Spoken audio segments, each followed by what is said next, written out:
R1 do Hospital de Base, e hoje a gente vai conversar um pouco sobre inervação e vascularização das lojas amigdalianas e também sobre adenotonsilectomia. Então, começando um pouquinho com a anatomia. A começar pela tonsila faríngea, ela é uma massa de tecido linfóide que fica localizada na região póstero-superior da nasofaringe, e devido à sua localização, quando elas ficam de tamanho muito aumentado, elas podem causar obstrução nasal, estase de secreção, e isso pode predispor à proliferação de micro-organismos e maior exposição do indivíduo a antígenos. A presença de uma tonsila faríngea de volume muito aumentado, obstruindo a nasofaringe, pode prejudicar todas essas funções de aeração, pode predispor também a infecções. A partir dos 7 anos de idade, geralmente o tecido começa a involuir e o aumento do diâmetro da nasofaringe também melhora o fluxo de ar local. Sobre a tonsila palatina, elas são também massas de tecido linfóide localizadas na parede lateral da orofaringe, ocupam uma escavação que é chamada de fossa amigdaliana. Normalmente estão confinadas na orofaringe, mas se elas forem muito grandes, elas podem alcançar a nasofaringe também, causando obstrução nasal. O mais comum, no entanto, quando elas são de tamanho aumentado, é a extensão para a hipofaringe, gerando uma obstrução alta de via aérea e que pode acabar culminando também em síndrome de apneia e hipopneia obstrutiva do sono. A vascularização da tonsila faríngea é realizada por ramos da artéria carótida externa, então pela artéria faríngea, pela artéria palatina ascendente, pela artéria do canal pterigóide, pelo ramo faríngeo da artéria maxilar e pelo ramo cervical ascendente do tronco tíreo cervical.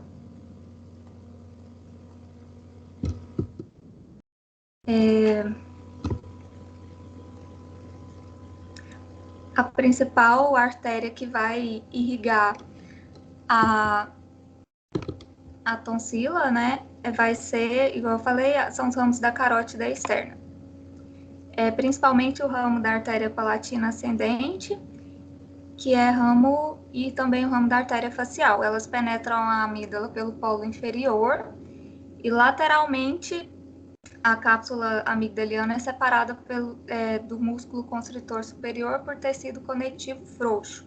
A drenagem venosa é feita pela veia palatina externa, que desce do palato mole nesse tecido conectivo frouxo para se unir ao plexo venoso faríngeo.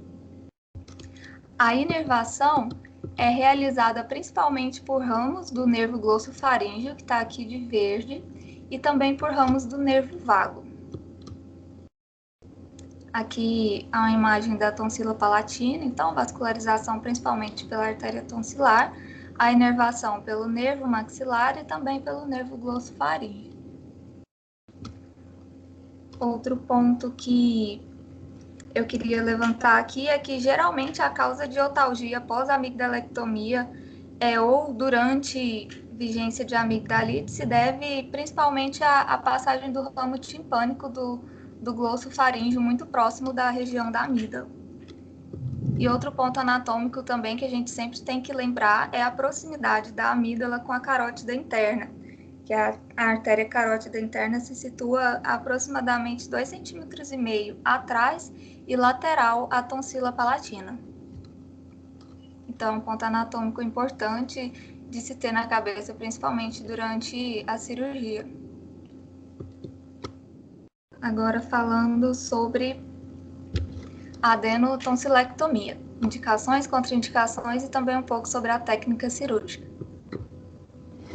As indicações absolutas que o tratado traz de adenotonsilectomia seriam afecções crônicas cujos sintomas não regridem após tratamento antimicrobiano criterioso, ou seja, são aquelas pessoas que já têm alguma doença crônica ocasionada pelo aumento tanto da adenoide quanto da amígdala. Então, são aquelas crianças, por exemplo, que já têm é uma síndrome de hipopneia e apneia obstrutiva do sono. São crianças que já têm deformação facial devido ao tamanho excessivo, por exemplo, da adenoide, são respiradores orais. São crianças que têm infecções de repetição e já virou um processo crônico, ou então até adultos também. Tudo isso, se causou alguma doença de cunho crônico no paciente, já seria uma indicação absoluta de intervenção cirúrgica. As relativas são aquelas que a gente entra em bastante contato, né, que seriam tonsilites de repetição, ou seja, 7 crises em um ano, ou 5 crises em 2 anos consecutivos, ou 3 crises em 3 anos consecutivos. A presença de abscesso peritonsilar, sendo que essa recomendação ela tem que ser levada em conta se está sendo um caso recorrente, porque geralmente os abscessos não têm essa característica de recorrência, mas se o paciente apresentar recorrência, seria uma indicação. A presença de tonsilite crônica caseosa também, doenças imunomediadas pelo espiógenes, ou seja, glomerulonefrite, febre reumática, aquelas doenças reumatológicas que podem advir da infecção do piógene seriam também uma indicação de adenotonsilectomia.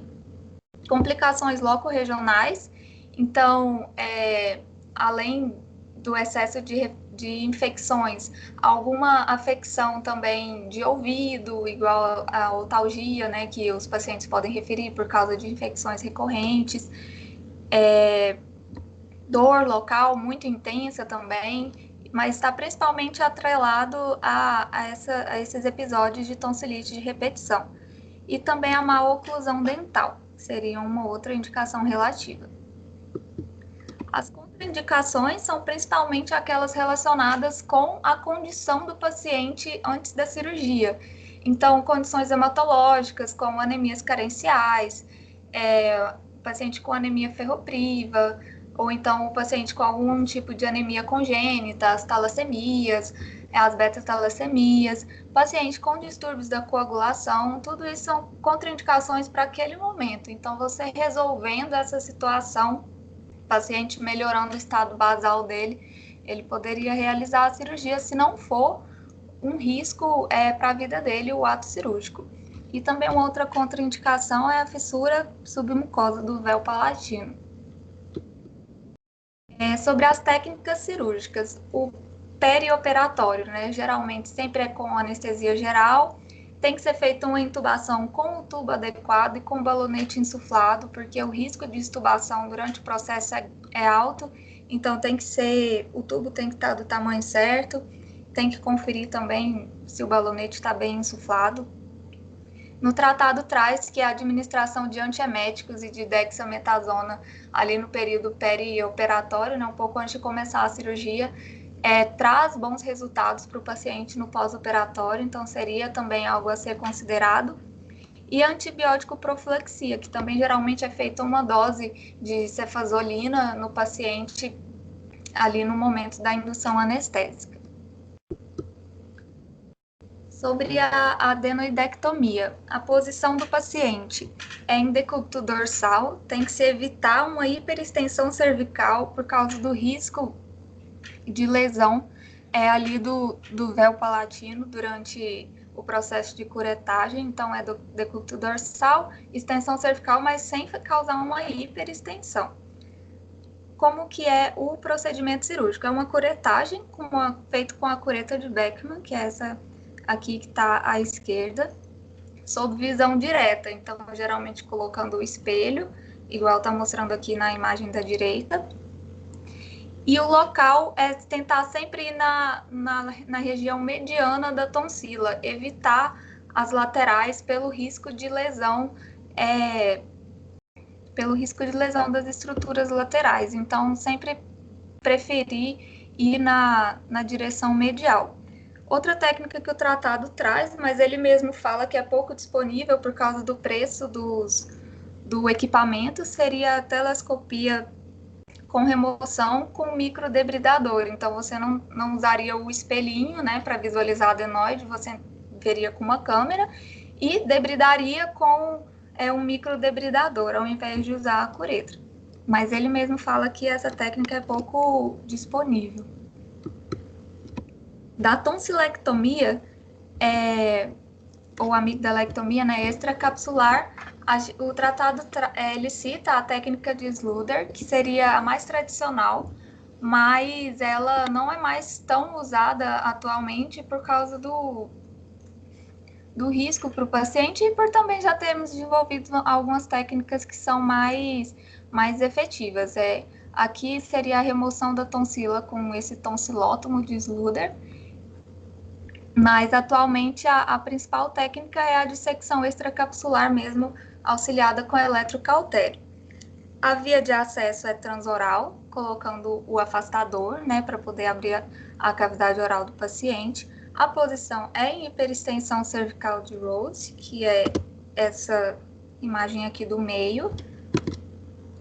Aí é feita geralmente fazem, né, uma infiltração ali da tonsila, para poder reduzir dor pós-operatória e também para não sangrar tanto no momento da incisão. É feita uma incisão com lâmina 12 no bordo marginal mediano da amígdala em toda a sua extensão. E depois da incisão é feita a dissecção com o descolador de Hurd. E ao mesmo tempo que vai descolando, também vai aspirando o sangramento que tiver ali. E depois, ao final, você faz a hemostasia com eletrocautério. O tratado traz também a opção do subgalato de bismuto, mas ele disse que é opcional. Eu trouxe aqui são os instrumentais, né, que são utilizados. Aqui no número 1, eu não sei se dá para ver muito bem, porque a imagem não ficou boa, mas o número 1 é o abridor de boca, né, o afastador. O 2 é o aspirador de Yankauer. O 3 é o afastador de palato de Love. O 4 são as curetas de Beckman. 5 são fórceps angulados. 6 o bisturi, né, em foice ou lâmina 12. O 7 é o descolador. O 8 seriam alças frias de Brunings. O 9 é a tesoura de Metzenbaum para cortar tecido. 10 é uma pinça hemostática curva. 11 é o porta-agulha. O 12 é a baioneta, né, do eletrocautério. E o 13 é o suporte torácico para o abridor de boca. Eu trouxe um videozinho que mostra essa técnica sendo feita. O áudio dele é meio baixo, mas eu vou tentar aumentar aqui.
not meant to cut tissue. Dissection is done in a pericapsular plane, following the old adage of freeing the patient from the tonsil. In other words, finding the muscle fibers and fibrous attachments to the tonsillar capsule and peeling those away from the tonsil capsule, staying right on the capsule as much as possible.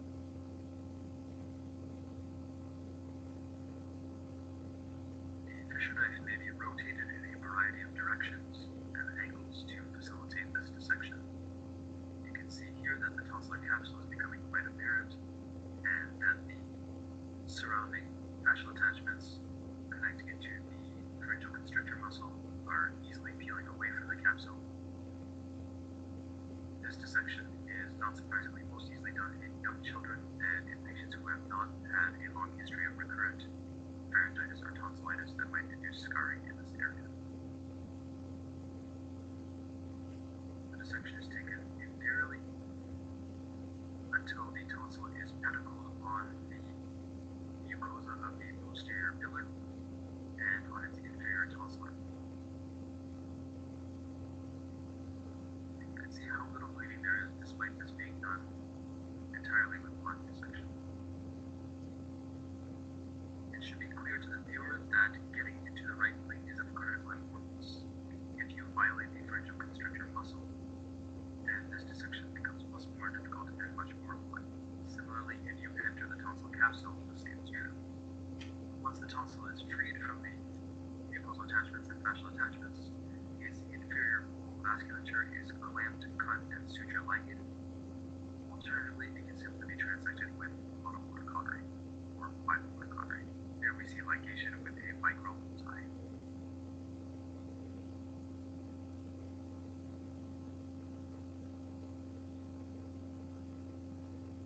Again, the viewer can see that there is very little bleeding, despite the fact that thus far we've done nothing for hemostasis.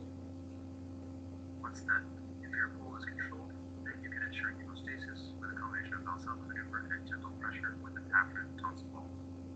Key points for this procedure include identifying landmarks, making sure you are in the correct pericapsular plane, taking care to dissect right on the tonsil capsule, and taking care to control the inferior pole vessels.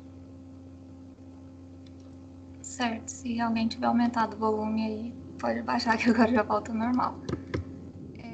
A outra técnica que o tratado também traz é a tonsilectomia intracapsular. Ela pode ser feita parcial ou subtotal. É utilizado um microdebridador bisturi bipolar.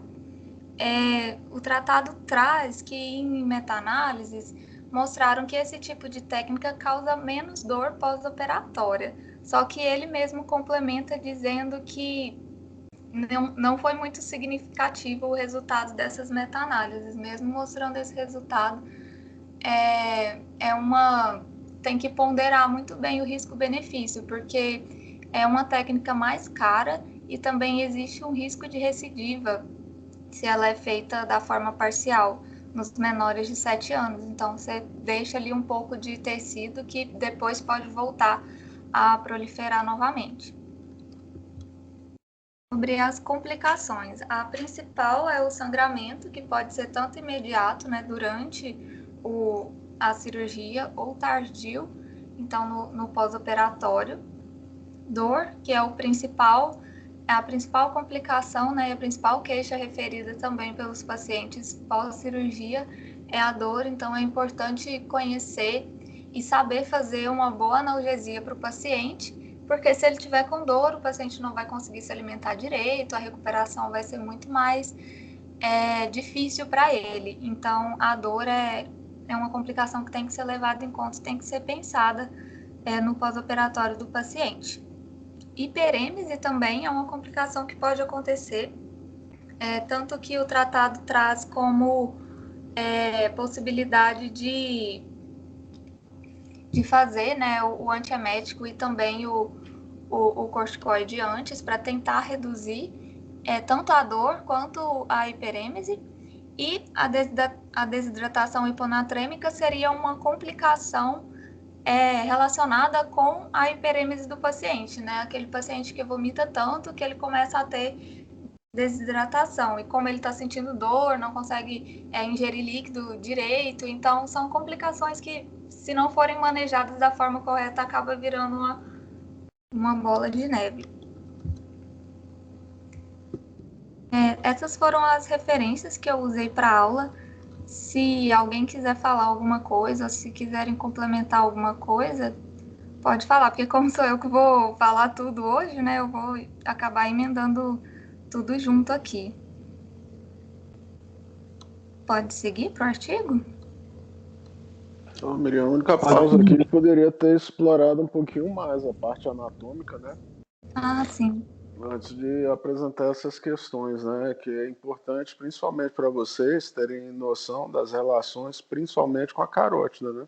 Uhum. Porque, queira ou não queira, quando fala de sangramento, sangramento pós-operatório do leito, de algum vaso menor, por mais que em criança possa ter uma repercussão hemodinâmica significativa, né, e realmente trazer risco à vida, o mais grave mesmo são os sangramentos por lesão da carótida intraoperatoriamente, né? Uhum. Então, como é que fala? Outra coisa que poderia ter explorado melhor é a questão dos quadros clínicos e as indicações, detalhando um pouquinho mais cada uma delas, né? Então esse era um outro ponto aí que ficou em aberto. Vamos fazer o seguinte, já que foi bem breve. Ana Paula, quais são as indicações aí de adenoamidalectomia? Doutor, mais de 7 infecções por um ano, mais de 5 por 2 anos, mais de 3 por 3 anos. Esse diagnóstico de amidalite tem que ser feito por um médico, né? E com prescrição de antibiótico em todos eles, né? Então, assim, amidalite viral não conta. Outra indicação seria a amidalite caseosa crônica, né? Que geraria mau hálito, é uma indicação relativa. Abscessos piramidalianos de repetição. Pois eu quadro agora que eu. A gente pode fazer também suspeita de corpo estranho, né, na amígdala. Outra coisa também, suspeita de tumor, amígdalas assimétricas, que tenha tido um crescimento rápido de uma delas, né? Então, a gente faz também para mandar para biópsia. O que mais? Coisas menos frequentes, mas que vocês tiveram a oportunidade de ver aí no hospital.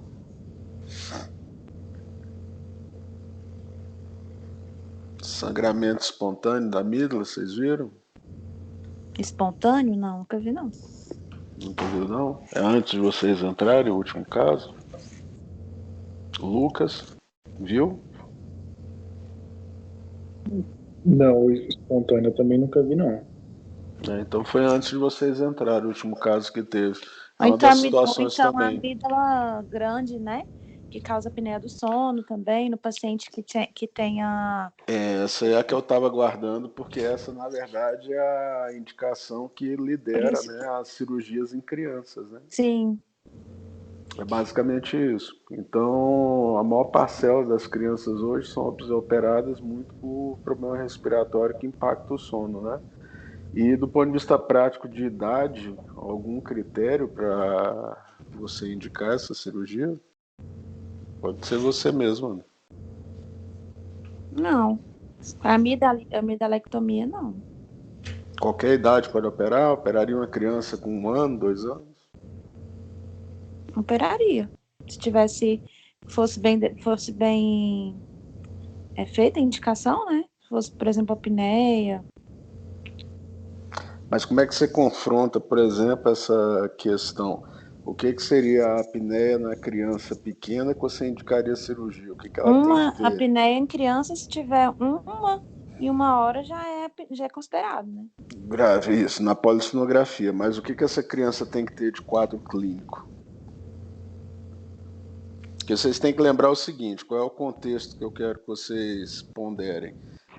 A Organização Mundial de Saúde aceita aí que 8 a 10 resfriados por ano até os 3 anos de idade é normal. É normal. Quando você pega um resfriado comum, o que ele vai estar dando de sintoma? Ele vai ter taquipneia, vai ter coriza. Pode ter Obstrução febre, nasal, pode respiração ter bucal, febre. prejuízo da qualidade de sono. Então, se você for olhar, todo mês a criança pode estar tendo, quase todo mês, né? Pode estar tendo um evento respiratório infeccioso agudo que mimetiza um quadro desses. Será que vale a pena operar? Não, por IVAs, não. Não, mas ela está tendo sintomas compatíveis com a apneia muitas vezes. A mãe fala, né, principalmente na semana que está em crise, que a criança está afogando quando dorme, e ninguém dorme por conta dos roncos, se deixa no outro quarto, você ouve. E aí, como é que você faz com isso? Acho que tem que avaliar mais, assim, se tá tendo cianose perioral durante esses episódios de apneia, né? Como é que são esses episódios de apneia que ela tá observando? Tem um impacto, dois impactos, na verdade, que são bem notórios. Aí, Criança tem dificuldade para ganhar peso e ganhar estatura. Criança que não desenvolve. não desenvolve. Agora, se não tem isso, na E às prática, vezes também sonolência diurna excessiva, né? para criança não. A apneia do sono, a sonolência é sintoma mais de adulto, né? Para criança o que dá é o contrário, agitação, hiperatividade. Muitas vezes você vê a apneia do sono, os distúrbios respiratórios do sono na criança muito frequentemente associados também a sintoma de bucomaxilo, tipo bruxismo, apertamento. Isso é muito comum. Então, na prática, você tem que ter isso. Ou, em casos extremos, crianças que estão tendo impacto do ponto de vista circulatório, né? Alguma insuficiência cardíaca direita por hipertensão, né? Pela dificuldade ventilatória. Então, assim, criança, no geral, abaixo de 3, 4 anos de idade, é bem difícil você indicar uma cirurgia dessa, viu? Ou você caracteriza muito bem um quadro de apneia em que você tenha não só os eventos, mas também o impacto clínico, né? Porque a tendência quando você pega, e aí é uma coisa que poderia ter sido explorada, Miriam, do ponto de vista fisiológico, a partir de 6 anos de idade, há uma tendência desse tecido linfóide regredir de volume, né? Agora, o que você tem que ter atenção entre o quarto e o sexto ano de vida? É onde você tem ali 60% do desenvolvimento do crânio concluído, né? E, eventualmente, você retardar alguma indicação após 4, 6 anos, de quem realmente o tenha, começa a vir uma questão de deformidades crânio-faciais que vão sendo cada vez mais difíceis de tratar com ortodontia, né? Então, essa é a questão que se pondera. Então, se a criança também está tendo alteração esquelética ósseo-facial, entre 4 e 5 anos, tal, aí é ali que você começa a olhar com mais atenção. Isso não é uma regra, não há um consenso claro sobre isso, até porque não tem nenhuma publicação que efetivamente conseguiu documentar esse cenário, né? Até porque você tem uma heterogeneidade grande de evolução dos quadros nessas crianças, em função de quem tem alergia respiratória, quem não tem. Então tem vários outros contextozinhos, né, que dificultam um pouquinho. Mas é importante ter isso na cabeça. Esses critérios são, sim, os critérios utilizados, só que a gente olha, sim, também, de certa forma, idade. E não tem por que você ser muito imediatista em coisas que não estão gerando dano, de certa forma, evidente, né? E na criança o dano é esse, né? Déficit de crescimento, déficit de ganho de peso, eventualmente, né? As questões relativas à cognição, aprendizado, criança hiperativa não vai, e junto quando vem também a questão da otite secretora, né? Que é outro problema que pode estar associado, né? Então isso aí vocês têm que ter sempre em mente. Do ponto de vista de técnica cirúrgica, do ponto de vista prático, o que tem de problema com relação ao uso de eletrocautério para hemostasia nessa região? André, Lucas.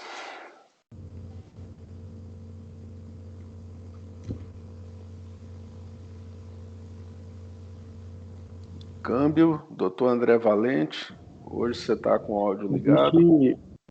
Pode existir o aumento da dor, né, no pós-operatório, quando faz uso abusivo do eletrocautério. Certo, o que mais?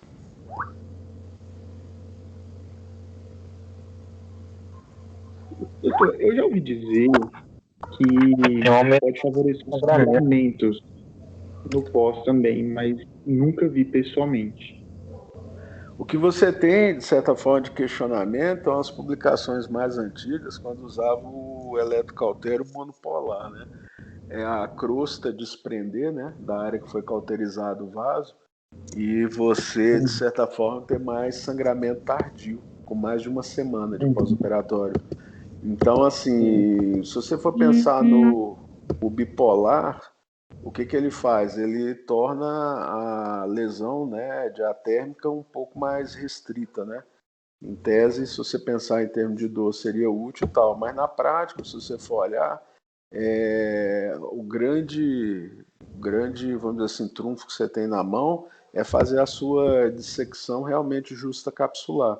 Quanto mais você preservar a musculatura constritora da faringe, menor a chance de você ter sangramento. Só que tem alguns vasos que às vezes atravessam no meio das fibras musculares, seja no polo superior, no polo inferior, e aí o mais seguro é você dar ponto mesmo. Agora, o outro ponto importante é na hora de dar ponto você ter o cuidado com relação ao posicionamento da carótida, né? Para não acontecer de você pegar ela durante a sutura, né? Quanto àquela questão que ele coloca no vídeo de que é importante fazer a ligadura do remanescente porque ali tem um pedículo. Quem concorda com aquilo ali? Derek quer se manifestar? Ué, doutor, Realmente ali no polo. pode falar. Pode falar, Lucas. Não, pode ir. Então, lá no polo inferior, geralmente é o local que mais sangra mesmo. Mas Isso. nem sempre a gente dá ponto lá, não. Se fez justa capsular, conseguiu tirar a amígdala inteira e tá ok lá, não tá sangrando, muitas vezes a gente não dá ponto, não. E como é que funciona aquela região do polo inferior? O que é ponte linfóide, Derek? Você já ouviu esse termo? Não. É a transição da amígdala com a amígdala lingual? De certa forma é isso. Então tem pacientes que você tem anatomicamente bem delimitado que é a amígdala palatina, ou tonsila palatina e tonsila lingual. E tem pacientes que basicamente tem um contínuo de tecido linfóide, que isso é a ponte linfóide. Então, em geral, o que você vai ter que ver? É onde você realmente tem vaso, que na hora que você dissecar, e assim, ele vem com sangramento forte que chega aí no teto da sala, se deixar. É quando você disseca a amígdala lingual. Então, o ponto é você identificar onde ela está. Aquilo ali que ele faz, às vezes, você vai encontrar situações de pacientes, se a indicação foi por infecção, fazendo infecção pós-operatória tardia naquele remanescentezinho. Então ali não ficou muito claro onde é que ele terminou, entendeu, no vídeo dele, do ponto de vista prático. Então aquilo ali provavelmente era algo que deveria ter saído e não ter ficado com aquela ligadura lá que ele fez, viu? Pois é, ele corta no final, não é? Ele deixa um remanescente, ele amarra e depois corta. Aquilo ali eu achei meio estranho, mas de qualquer maneira não faria. E infiltração da amígdala, quem acha que é legal fazer para dissecção hidráulica? Doutora Rayane, doutora Sávia, querem se manifestar?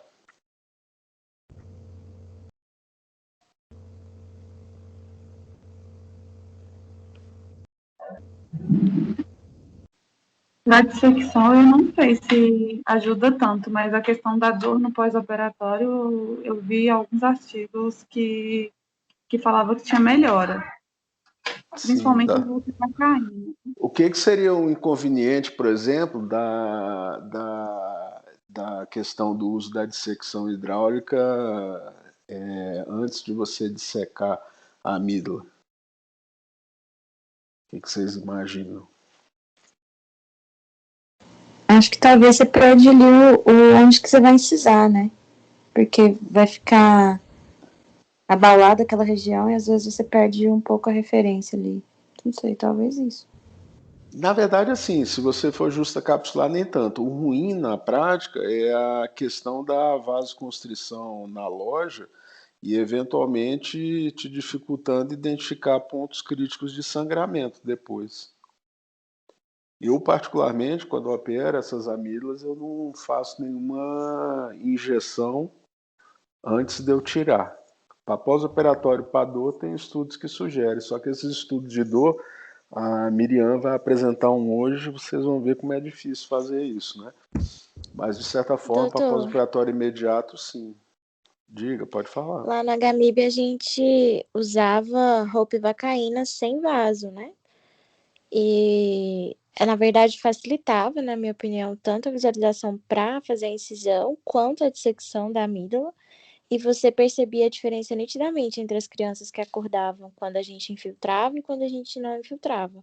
Só que nada Aquele... impede você de infiltrar depois que você tirou a amígdala. Então, Sim, assim, também dá. a questão é você olhar no ponto de vista de analgesia perioperatória, e isso realmente, quando está bloqueada a loja, você vai ter menos dor. Agora, como é que fala? Do ponto de vista quando você injeta com vasoconstritor, que é o que muitos fazem, isso dificulta você evidenciar pontos de sangramento. Então, a inconveniência é essa. A segunda questão que você pode ter, às vezes, e você pode olhar em exame de faringe dos pacientes que foram operados. Você vai ver que alguns dos pilares foram amputados, porque esse tecido do pilar ele é elástico, ele distende com a coisa e começa a botar incisões, às vezes, em locais indevidos. E se o paciente tiver o que ele palpou ali, que ele procurou fenda submucosa, para desenvolver insuficiência faríngea, só de tirar a amígdala, a depender, já atrapalha, e se você leva os pilares embora, mais ainda. Essa é outra coisa para ser ponderada também. Agora, quanto à questão de injetar o anestésico, você pode sim injetar o anestésico depois que você dissecou, fez hemostasia, tá? A musculatura ali, você vai lá e injeta. Nada impede, isso aí pode ser feito. Aqui é só a gente ver o quando, né? E se usa ou não vasoconstritor. E o antes tem esse outro lado também. Então, quando você não injetou nada, você consegue botar a incisão mais próximo daquilo que é a cápsula também. Você não precisa ir muito lateral no pilar. Essa é outra vantagem disso daí para se ponderar quando for fazer. Perfeito? E com relação a equipamentos, Coblation, laser e companhia, Doutor Marcelo, você quer falar das tecnologias? Então, doutor, essas outras formas, o único benefício que elas têm é no tempo cirúrgico. Elas conseguem acelerar alguma coisa no tempo cirúrgico e em sangramento intraoperatório. O sangramento pós não tem evidência, o Coblation mesmo é uma técnica que usa intracapsular, né? Então não tem risco de recidiva. Ela não faz descolamento extracapsular. Então, em geral, aumenta o custo, diminui em tempo e não muda nada a questão de dor pós-operatória. Na verdade, isso vai facilitar para você. Aumenta custo e aumenta tempo. É muito mais rápido, principalmente em criança, você fazer uma dissecção fria do que usar qualquer equipamento desse. O Coblation, para começar, você tem que encher a boca de soro. E aí você começa a fazer a dissecção, e é uma dissecção que é lenta, especialmente na adenoide. Isso chega a levar o tempo cirúrgico, no adenoidectomia com Coblation, para uns 40 minutos ou mais. Uma coisa que uma, 2, 3 curetadas no máximo você tira. Ou se você for pensar, a outra coisa importante, que aí para não ter nenhuma visão, às vezes deturpada da tecnologia, quando você tem crianças maiores, e aí é importante vocês verem a questão do alongamento da face e o quanto que esse palato mole, às vezes estreitado também, né, por esse estreitamento da maxila, dificulta o seu acesso lá na nasofaringe. Então, em alguns casos, a depender da distância que você vai ter ali da região da implantação da úvula até você conseguir chegar na nasofaringe, o que pode ajudar é o microdebridador. Então, em casos selecionados, o que ele vai permitir? Que você consiga chegar até o topo da nasofaringe, no assoalho do esfenóide e remover todo o tecido, né? Então isso é uma coisa que eu diria o seguinte, de rotina não tem muito sentido você usar esses equipamentos, mas eventualmente, se você tiver algum caso que precise, provavelmente vai ser numa adenoidectomia nesses pacientes que normalmente são pré-adolescentes, tem ali 12, 13 anos, e aqueles que enrolaram para operar, cheio de coisa, entendeu? E você tem muita dificuldade às vezes de chegar com a cureta lá, mesmo com cureta angulada. Isso às vezes acontece, então é uma coisa para você antecipar e já planejar um debridador curvo para você conseguir dissecar. E aí o que você tem que ficar atento também é o quanto que você vai aprofundar a sua dissecção, porque tem pacientes que você vai ter a carótida medializada, né? Ela vai estar medial à tuba auditiva. E se você não tiver cuidado, você leva a adenoide, a amígdala, a musculatura da nasofaringe e a carótida junto. Então isso é uma coisa para ficar atento. O que mais que teria Então, só aí? entendi uma Pode coisa. falar.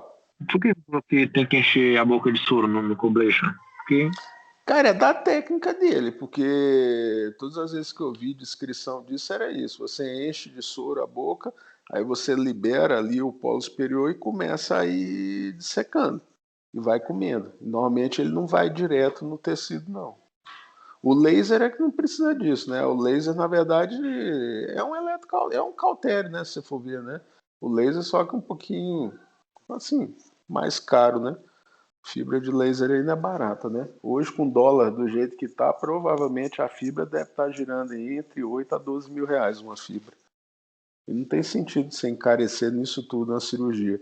E nem te traz uma hemostasia mais segura, viu? Porque se você for olhar, o mais antigo, que é a ligadura com fio, continua sendo mais eficaz. Que sim, ali, essa é a questão, né? E quanto custa um fio, né? Quando você vai olhar aí, muitos deles aí não chega a 10 reais, 12 a unidade. em geral ficam uns dois. Dois, três. Então, é isso que eu lhe falo. Então, dependendo do fio que você usar, é isso aí. É bem barato e funciona legal. Então, na prática, a única coisa de tecnologia que eu acho que vale a pena ter em mente é essa questão desses pré-adolescentes com a face longa, que às vezes a questão do microdebridador sim pode te ajudar a você conseguir dissecar, porque muitas vezes você fica tentando entrar com pinça cortante por dentro do nariz, com a ótica, para ficar arrancando adenoide, aquilo ali vira uma salada que você arruma sangramento no pós. Entendeu? Eu já socorri muita gente aí com cirurgia aí sangrando e que não conseguia parar por conta de trauma. Trauma de vomeriana, de septal posterior, de um monte de coisa por conta disso. Enfia a pinça na boca, no nariz, não sei o que, tenta arrancar e não vai, e força tal. Então a cirurgia tem que andar redondinha, lisinha, sem gerar nenhum trauma além daquele que é inerente à técnica cirúrgica. Alguma coisa mais aí que é importante pontuar? Alguém quer comentar? Gabriela, alguma dúvida? Não, sem dúvida. É só essa do soro mesmo, que pra mim ele era a seco. Não, o Coblation vai no soro, viu? Tudo que eu vi do Coblation é com soro. Não sei que tenha mudado alguma coisa, eu acho pouco provável. Não, mas acho que deve ser isso mesmo. Tá? Então é assim que funciona. Mas beleza. Então, vai para frente aí, Miriam. Vamos ver seu artigo aí. Beleza. Deixa eu compartilhar a tela aqui de novo.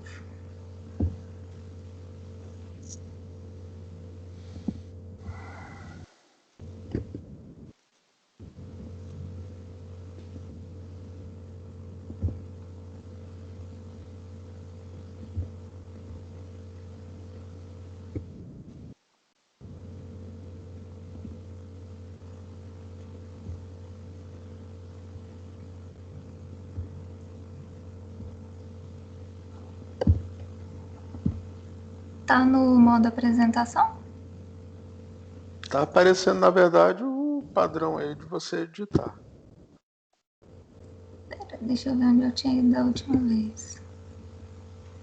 Vai com fé que você consegue.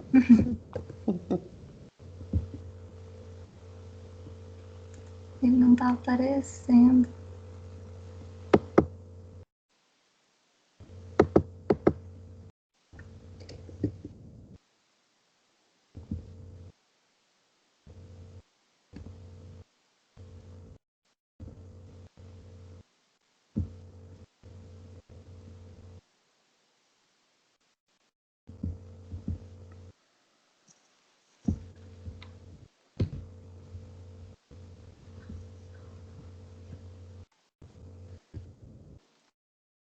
Espera, vou desativar e ativar de novo. Tudo bem.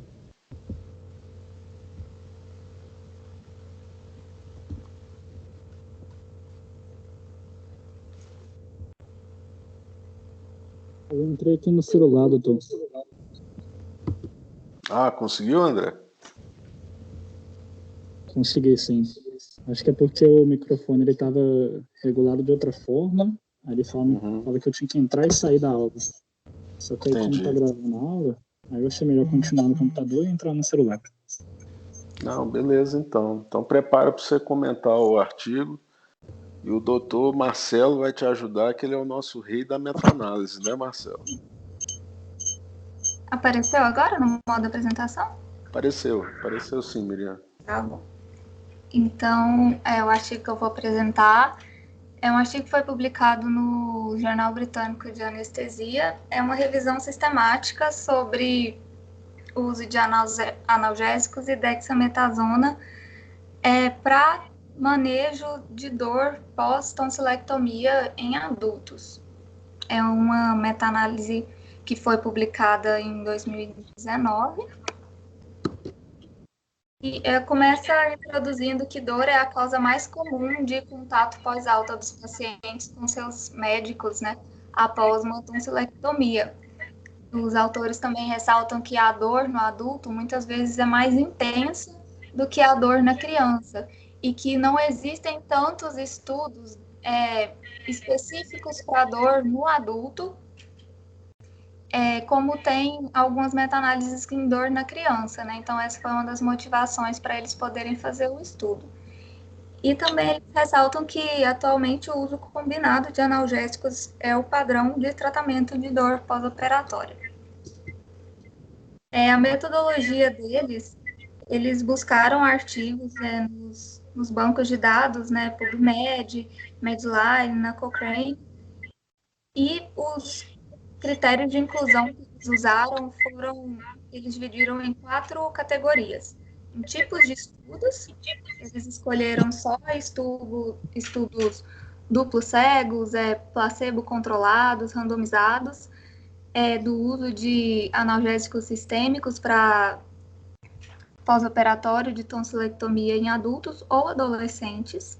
Eles escolheram também apenas publicações em inglês e estudos que foram publicados antes de 1980 eles excluíram. A outra categoria que eles usaram de critério de inclusão na meta-análise foi o tipo de participante. Teria que ser adultos e adolescentes maiores de 13 anos de idade que tivessem sido submetidos à tonsilectomia por qualquer indicação. Eles excluíram, então, estudos com população pediátrica ou estudos que misturaram as duas faixas etárias. A outra categoria de inclusão foi o tipo de intervenção, então eles escolheram apenas a administração de analgésicos sistêmicos, oral, ou EV, ou intramuscular, e excluíram qualquer tipo de estudo que estivesse focando em uso de analgésicos tópicos ou infiltração, ou então só de ação regional. Eles queriam analgésicos de ação sistêmica. Vamos fazer só uma pausazinha aqui, Miriam, rapidinho. Uma coisa que é importante, nesse quadro que está aqui da Miriam, eu vou interromper só aqui, depois a gente só comenta no final. É o seguinte, eu quero que vocês prestem atenção aqui, do qual que foi o N de partida. Tá no quadrado aqui da esquerda, tá lá, 2.219 estudos.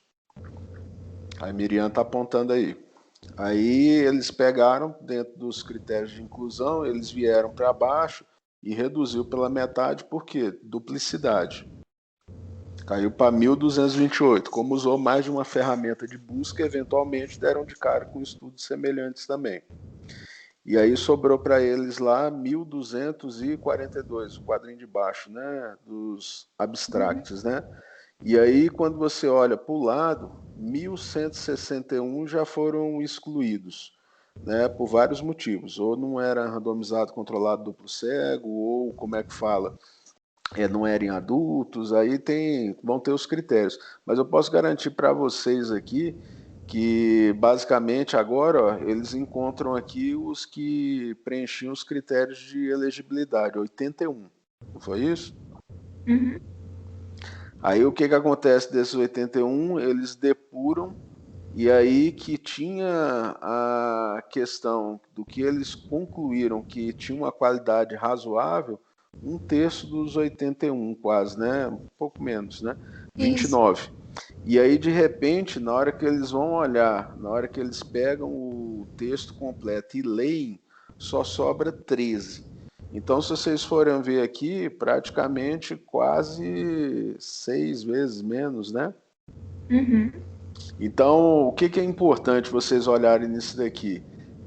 Por que se dispensa tanto estudo toda vez que você vai fazer uma meta-análise? São situações semelhantes àquele randomizado controlado que a Ana Paula trouxe, do uso de laser para lesão aftoide, que são estudos sem qualidade.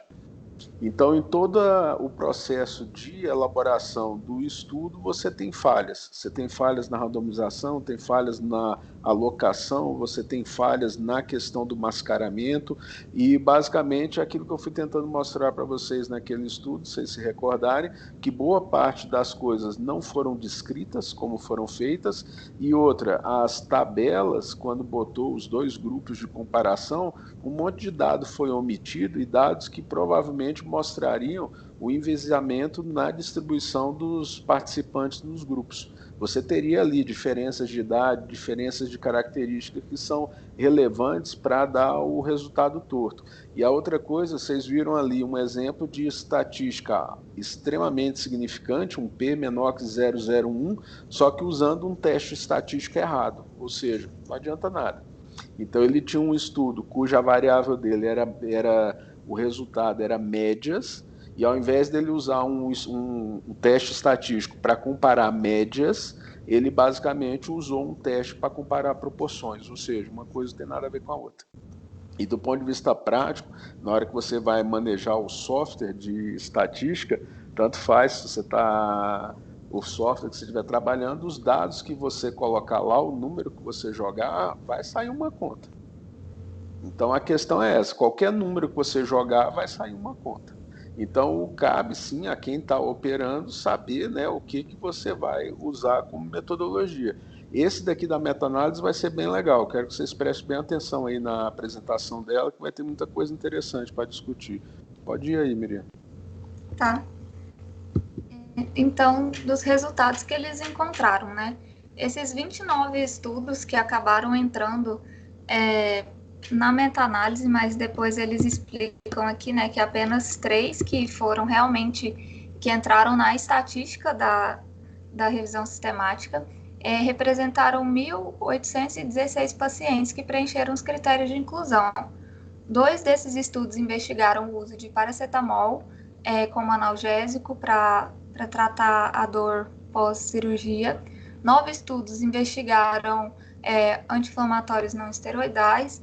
10 investigaram o uso da dexametasona. 3 gabapentina. 1 investigou pregabalina. 1 investigou ketamina. 1 oxicodona e 2 investigaram dextrometorfan. Aí aqui as tabelas do estudo, elas são muito boas, mas assim, eu não consegui um jeito de colocar elas aqui que não ficasse um pouco maçante, mas eles descrevem estudo por estudo, o que foi analisado, como que foi feita a dose. Então, por exemplo, no de paracetamol, foi feito paracetamol EV nos pacientes, explica o perfil do paciente, qual que era o ASA do paciente antes da cirurgia, né? Tudo isso foi levado em conta durante a análise deles dos resultados. Aqui eu peguei esse gráfico porque comparou os grupos placebos com os grupos que receberam, né, a medicação que estava sendo estudada. E a gente pode perceber que tem uma diferença, né? Assim, na resposta do paciente, né? Porque o resultado que eles procuravam nesses estudos era se o paciente ia dizer que a dor reduziu de intensidade ou não após a intervenção. Esse aqui foi o resultado final da meta-análise, né, colocado no gráfico.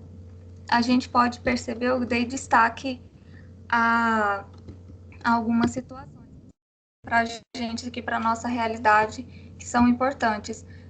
Foi a questão do uso dos anti-inflamatórios não esteroidais. A gente pode ver aqui assim, que a magnitude dos estudos não era muito grande, né? O peso deles.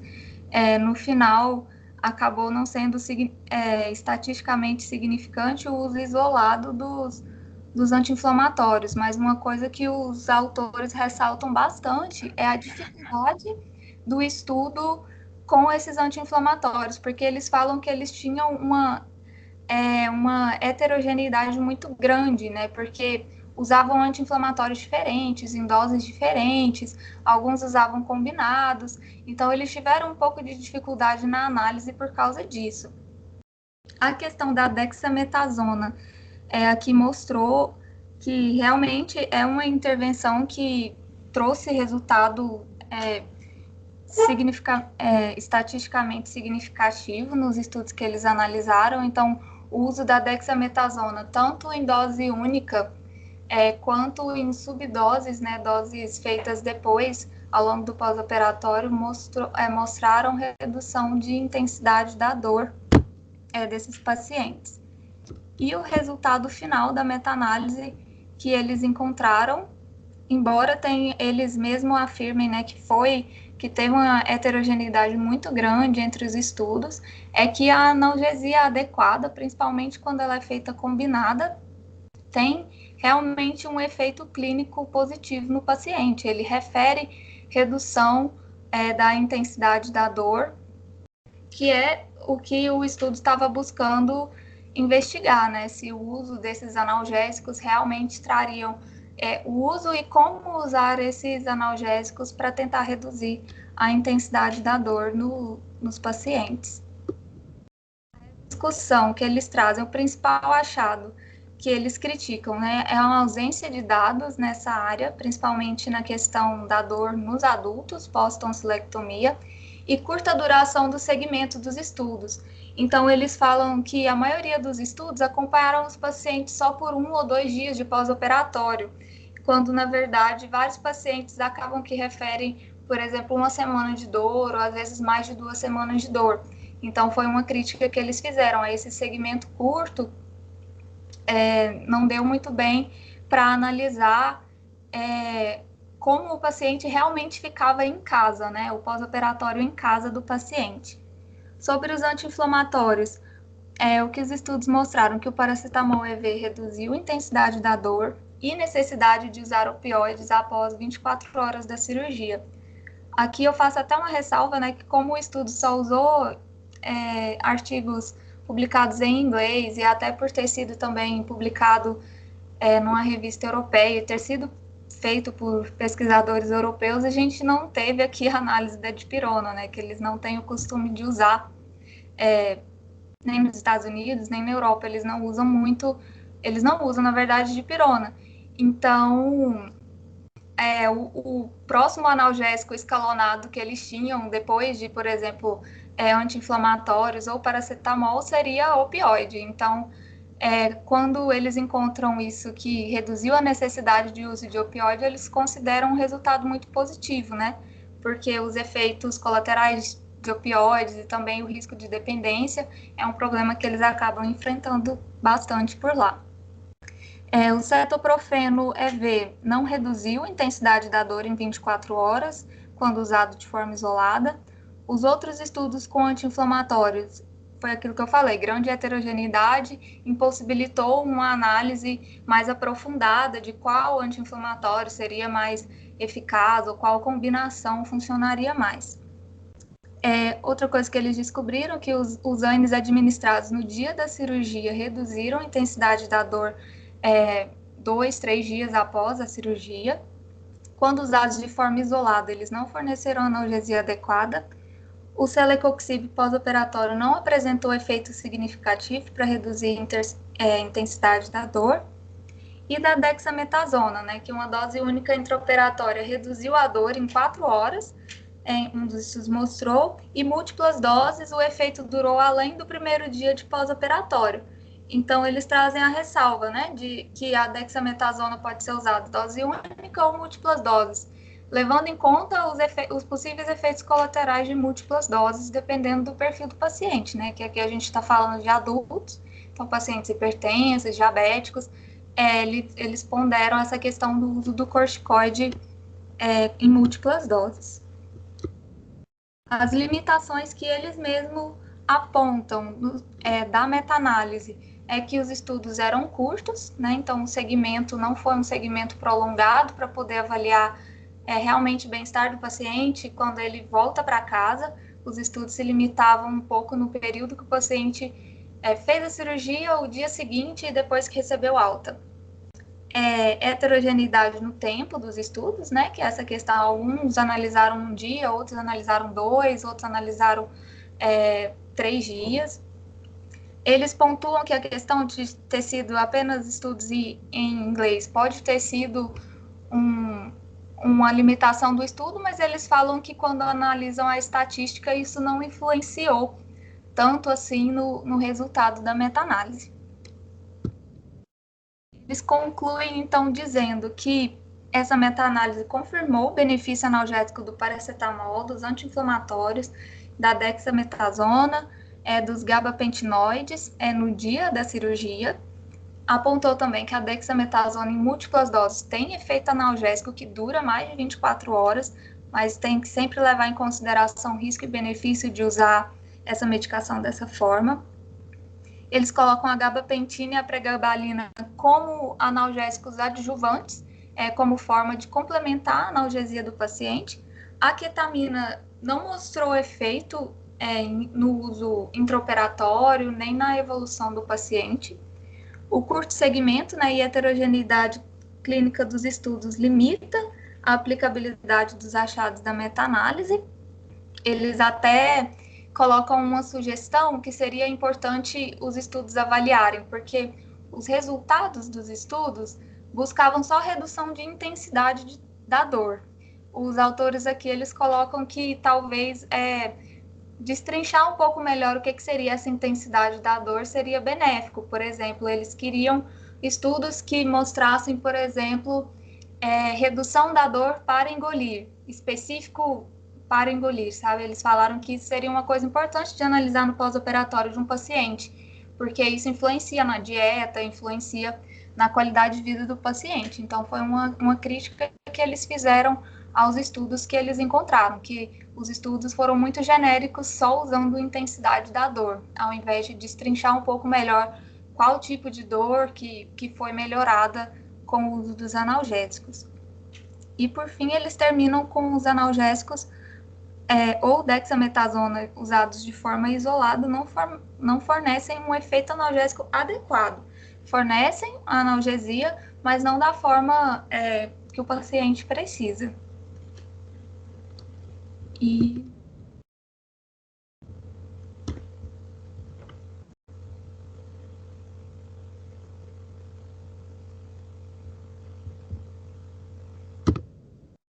queria comentar algum tópico específico, doutor?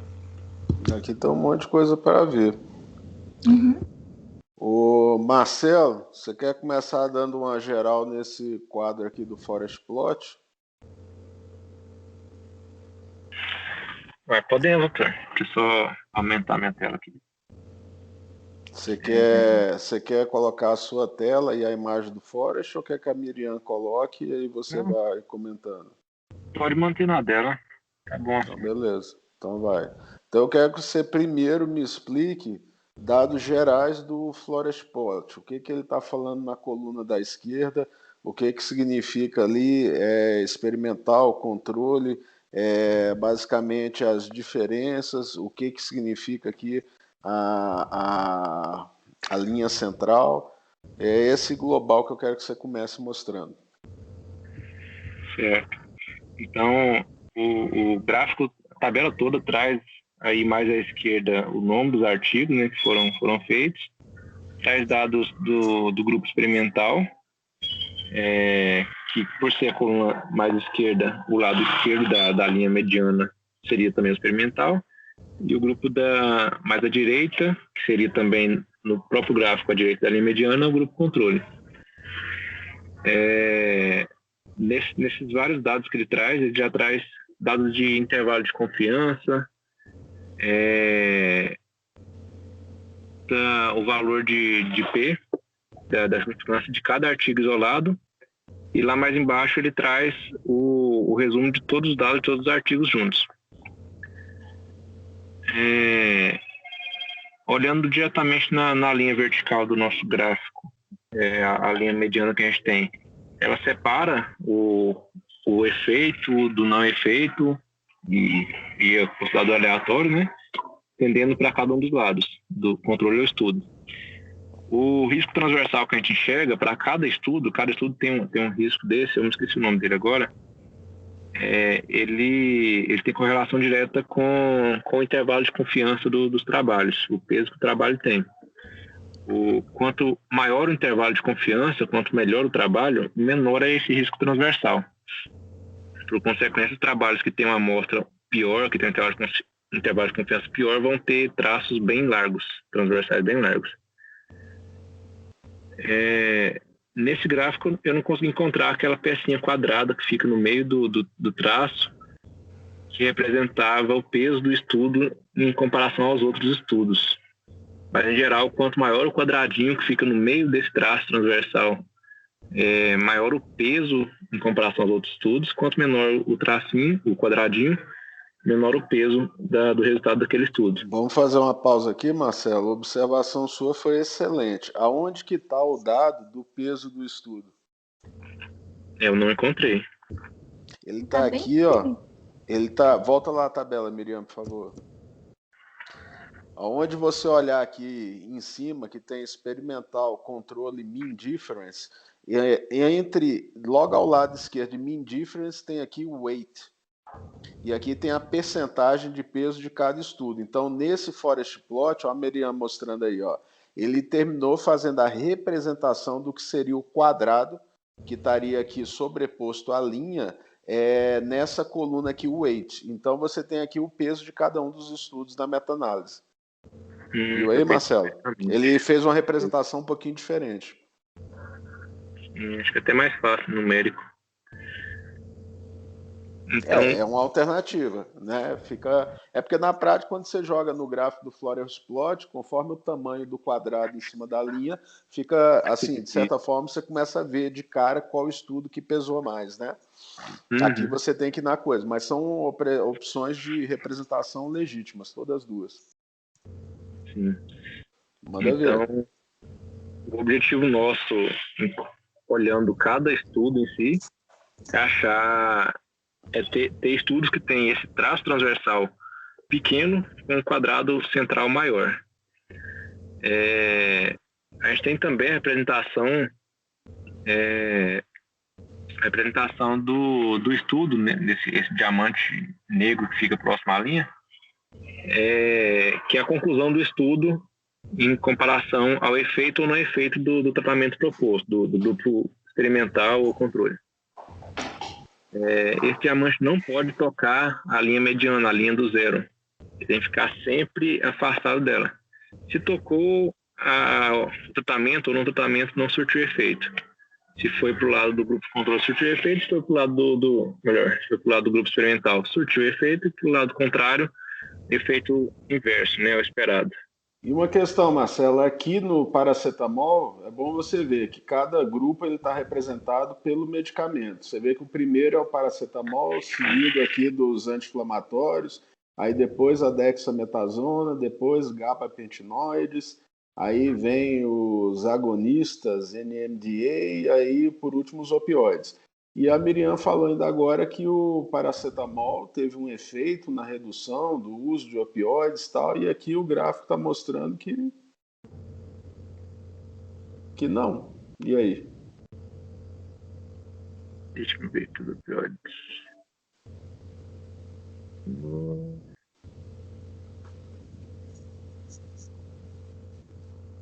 Na verdade, o gráfico fala dos opioides como benefício, né? O paracetamol não teve. Que foi uma avaliação diferente. Pode falar, André. Pode ver. Tá na hora de você se manifestar.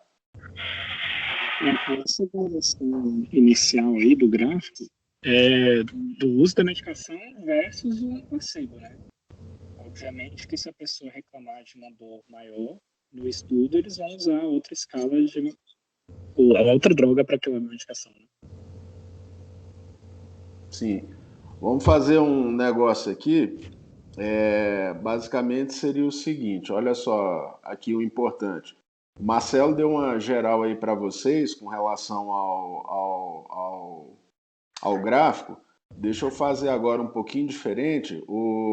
Miriam, deixa eu compartilhar a minha tela aqui com vocês. Tá. Que aí eu vou mostrar aqui, ou melhor, eu vou compartilhar a minha aqui, eu puxo o estudo aqui e eu vou mostrar para vocês alguns detalhes que são legais sobre isso aqui. Pode ser? Beleza. Perfeito. Muito bem, Marcelão. Achei que você ia cair ali na coluna, que você não ia lembrar do quadradinho. Não. Era uma pegadinha para você. Já é a segunda vez, né? Tem que aprender. É isso aí. Vocês estão conseguindo ver minha tela? Estamos sim. Tá vendo aqui então? Então vamos lá. Eu vou dar uma aumentada nela aqui. Estão acompanhando? Legal? Sim. Tranquilo, André? Então beleza. Então vamos lá. Então vamos dar uma olhada aqui geral como é que é a anatomia do Forest Plot. Então esse gráfico daqui chama Forest Plot. E isso aqui é basicamente a compilação de todos os dados da meta-análise, né? Então, sempre que você vai fazer uma meta-análise, você tem lá os seus critérios, o que você está buscando em termos de variável de desfecho e quais são as intervenções ou a intervenção que você está estudando. Então, aqui, como ele estudou várias intervenções, então significa o quê? Ele pegou estudos que usaram paracetamol como propósito para analgesia, estudos que usaram anti-inflamatórios não esteroidais, estudos que usaram a dexametasona, estudos que usaram os gabapentinoides e por aí vai.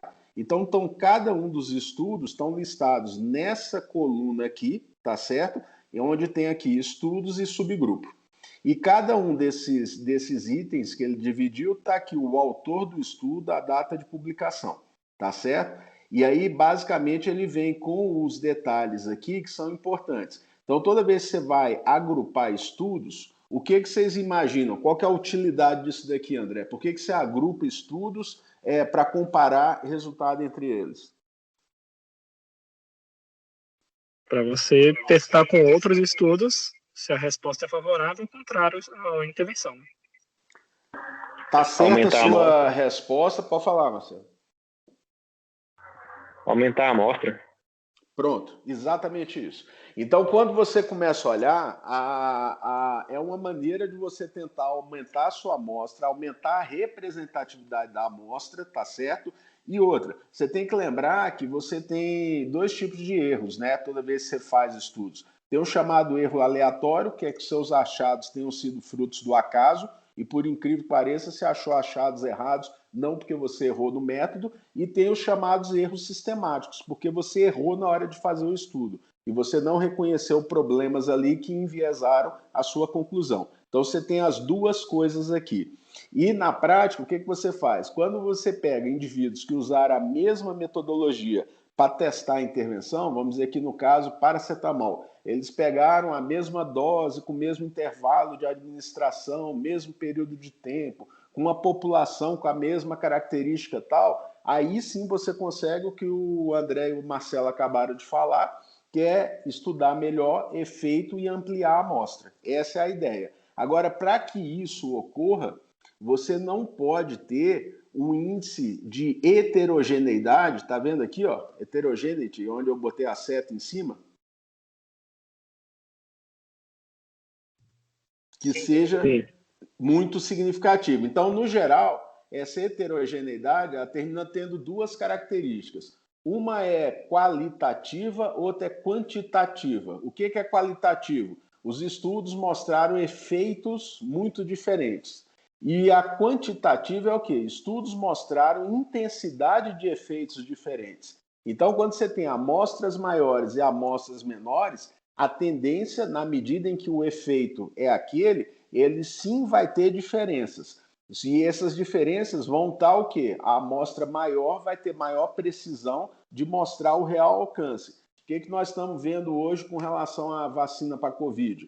Quando o estudo tinha 4 mil indivíduos estudados, avaliados, a vacina estava em, dependendo da que você olhar, 90% de eficácia. Sobe para 30 mil, cai para 80%. Chega em 200 mil, cai para 60%. Então é mais ou menos esse tipo de analogia que a meta-análise faz. É você tentar expandir o máximo sua amostra para você ter uma noção mais precisa possível do efeito, né? Então esse é o raciocínio. Agora, quando as diferenças entre os estudos são muito significativas, e esse índice de heterogeneidade, eu não vou entrar na matemática disso, eu só quero que vocês gravem isso, esse conceito, heterogeneidade. Se o índice de heterogeneidade for acima de 40%, isso já começa a comprometer em algum grau o resultado da sua meta-análise.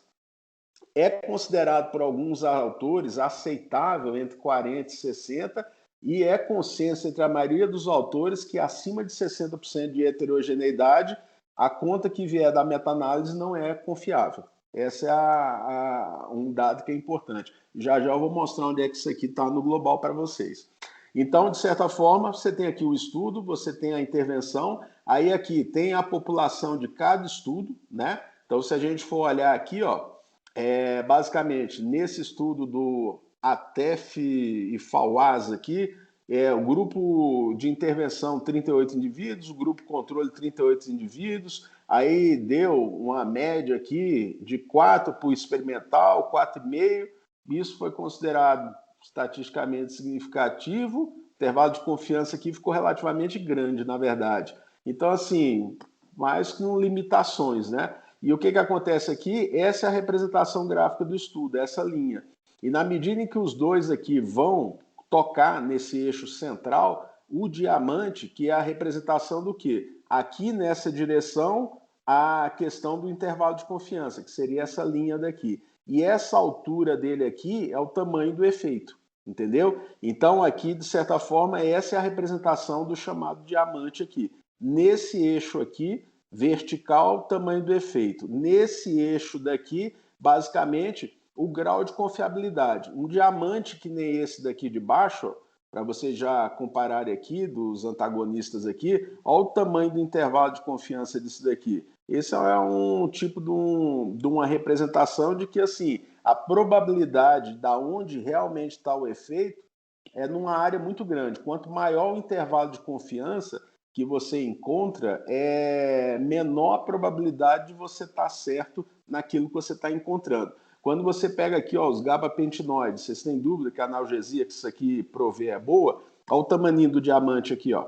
Você vê que a magnitude do efeito é grande, o intervalo de confiança entre os estudos está basicamente aqui, de certa forma, favorecendo, conforme o diamante vai se deslocando para cá, né? Na hora que você compila os dados, favorece a intervenção. Então, aqui, nitidamente, eles mostraram o uso de gabapentinoide como intervenção única, né? O do paracetamol, por que está dando esse conflito? Porque aqui tem paracetamol isolado, e aí você tem estudos que associaram o paracetamol com a dexametasona. E aí é onde ele começa a falar que o paracetamol foi útil para diminuir em estudos que botaram como se fosse um step-up, né? Começa com o paracetamol e a dexametasona, se o paciente queixar de dor, você vem aqui para um opioide.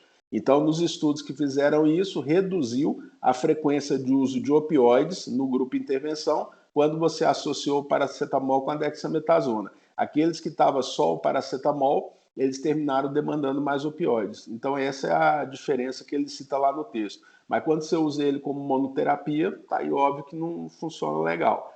E aí a outra coisa que ele fez é o seguinte, esse peso que está aqui é o que cada um dos estudos pesou na conclusão final, que é esse diamante de cá.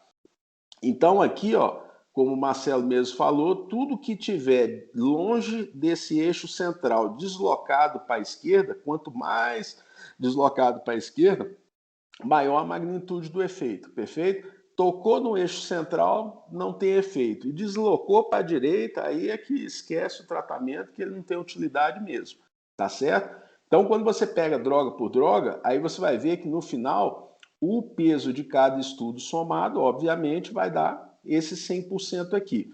Só que aí agora vem um detalhe importante dessa meta-análise aqui. Então aqui, ó, grupo com o tipo de estudo, com o subgrupo, está aqui droga por droga, quem são os autores, os resultados que eles buscaram, que é a média no score de dor tal, os intervalos de confiança, o peso do estudo. E basicamente, fazendo os comparativos, o que cada um aqui mostrou.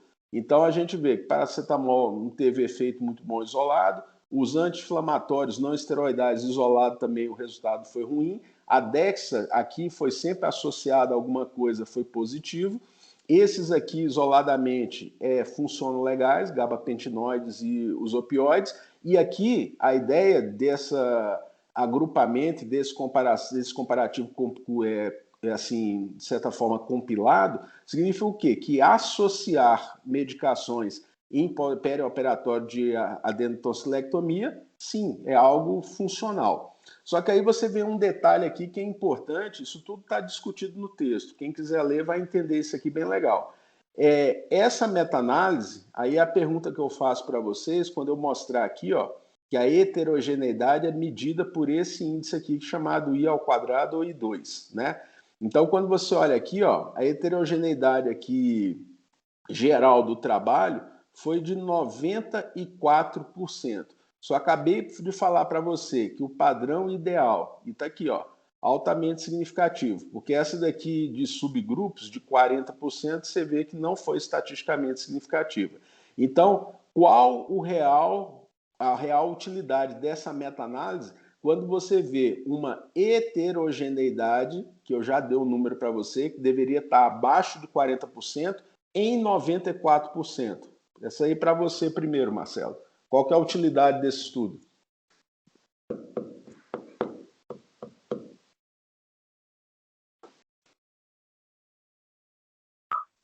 Repete a pergunta, por favor.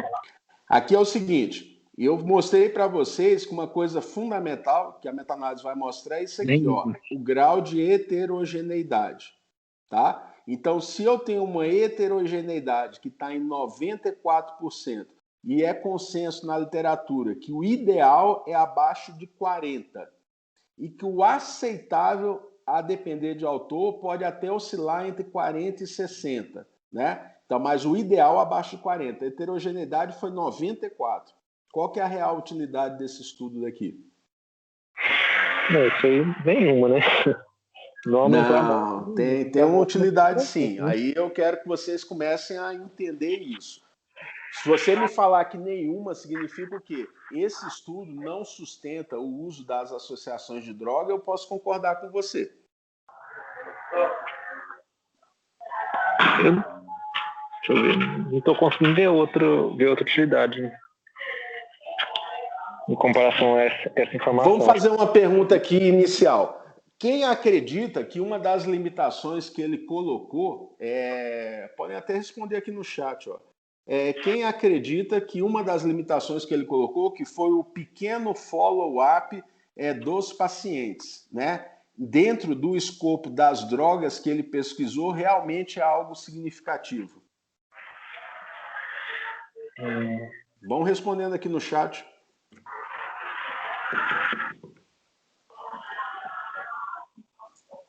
Mas depende dessa complicação que ele queria pesquisar, depende de um follow-up maior, né?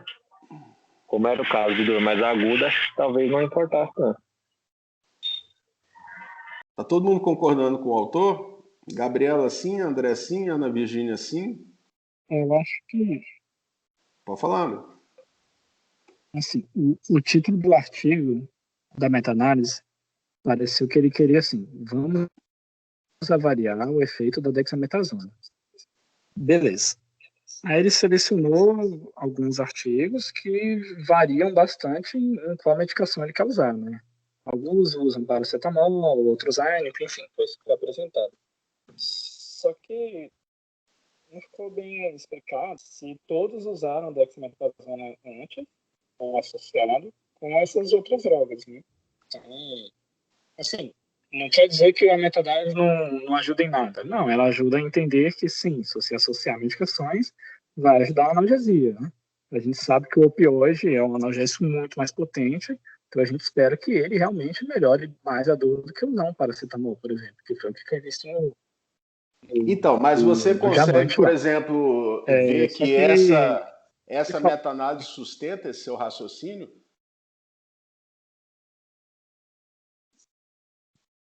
Desculpa, fala de novo, doutor.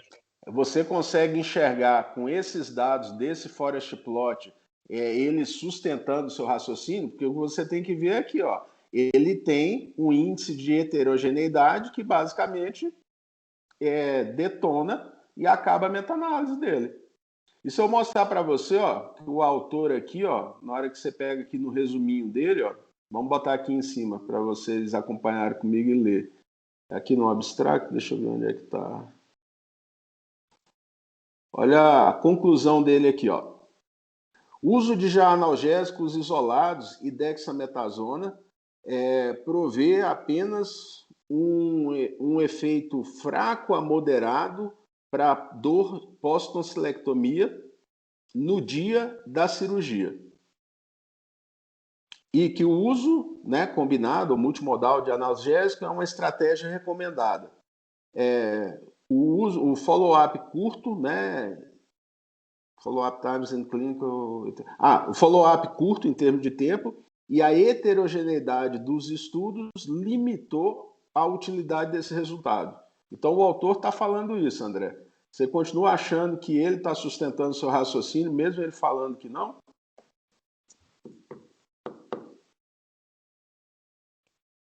Vai, fiquei bem confuso aqui agora. Porque eu tô achando assim, o que eu tô pensando é o que ele escreveu ali e no fundo foi o que não deu para avaliar, né? Assim, então, claro.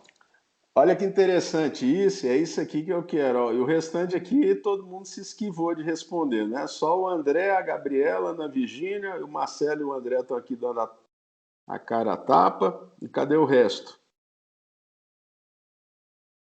A questão importante, ó, que a gente tem que olhar, vamos voltar aqui no nosso forest plot aqui, né?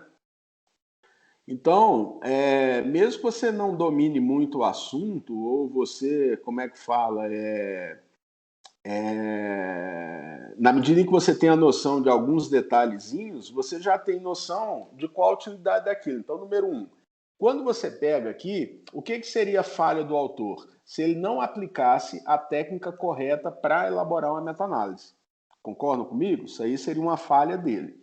Só que na prática, o que você tem que ver é o seguinte, a técnica de meta-análise está muito bem representada aqui. Então, o que ele fez? Ele pegou todas as drogas que ele buscou dentro dos critérios de inclusão amostral. Ele terminou gerando um N de 1.800 e poucos pacientes, compilando todos esses estudos aqui. Agora, o que acontece é o seguinte, a heterogeneidade de 94%, isso não é culpa do autor da meta-análise. Na prática, o que ele está mostrando e estampando aqui é que essa literatura aqui ela é tão dissonante nos critérios de inclusão, na avaliação dos pacientes, em como se avaliou dor. Você vê que ele faz uma crítica muito construtiva. Ninguém foi atrás de dor à deglutição. Botava dor de uma forma vaga e redução na dor sem detalhar. Ele coloca que isso não foi feito. Então, eu diria que a principal utilidade desse estudo aqui é alertar a quem atua na área que sim, há espaço para se desenhar estudos melhores e clarear melhor essa questão cinzenta. Porque em termos de combinar analgésicos, essa é uma conduta que ninguém vai questionar de certa forma, né? Agora, qual que é o ponto importante nisso daí? Como que eu combino analgésico de uma forma eficaz, que controle a dor do paciente, que ao mesmo tempo traga segurança, porque todo mundo sabe dos problemas com opioides e muitos pacientes, quando começam a usar, depois viram dependentes, né? E com custo racional para o sistema de saúde. Esses seriam informações que, de certa forma, ele estaria tentando ajudar com essa meta-análise, só que ele não conseguiu, e isso está escancarado aqui, ó. A heterogeneidade dos estudos é muito grande. Cada um está usando um critério diferente para falar que a dor melhorou. E aí, na hora que ele junta tudo, o que vira? Está aqui, ó. Ele não tem como avaliar. Ficou mais claro agora, Ana e André?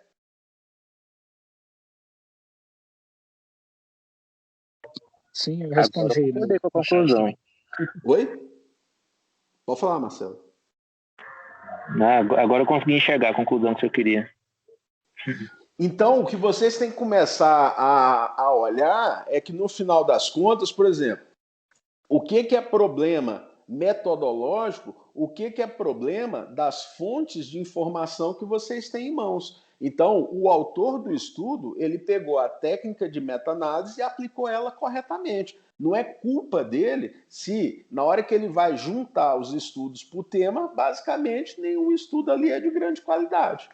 Então, com o que ele contribui? Olha, eu tentei juntar o que a literatura mostrou e o que eu achei é isso. Tem que fazer melhor e tem que fazer de novo.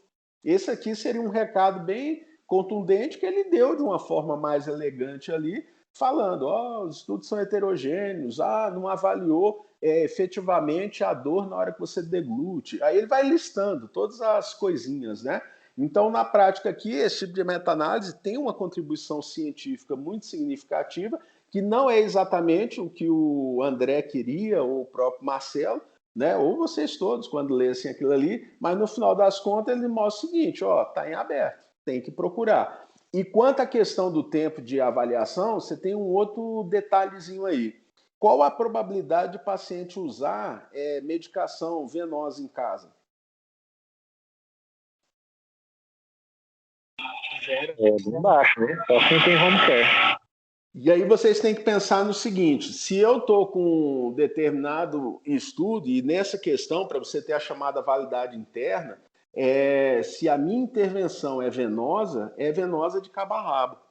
Porque quando você começa a mudar, você muda basicamente a absorção, os mecanismos de ação, um monte de coisa da droga. Não que você não tenha antibióticos se você começa venoso e dá sequência oral. Isso é feito na medicina, óbvio, todo mundo sabe disso. Agora, do ponto de vista de você medir efeito, muda. Então, quando você fala de perioperatório, eu diria o seguinte, você pode olhar dentro de um desenho o cuidado dentro do hospital com esse tipo de medicação venosa e nada impede de você montar uma outra avaliação, até mesmo com o mesmo grupo, com os cuidados perioperatórios domiciliares. Aí, basicamente, com medicações orais, que é o que você vai ter, porque venosa é o que não vai dar em casa. Concordam?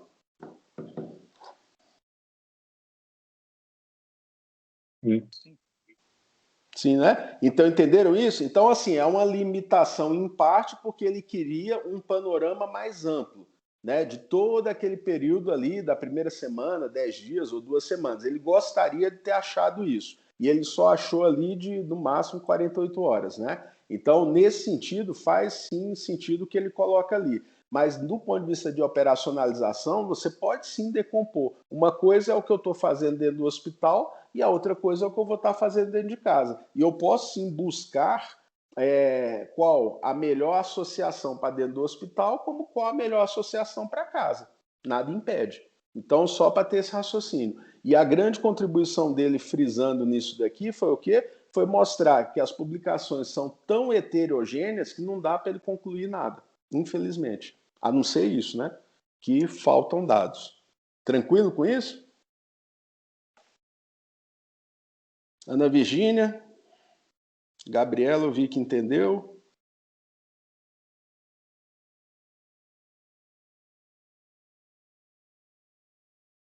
Mais alguém quer fazer algum comentário? Lucas, Ana? Rayane? Entendi, doutor. Fácil? Então, Não. beleza.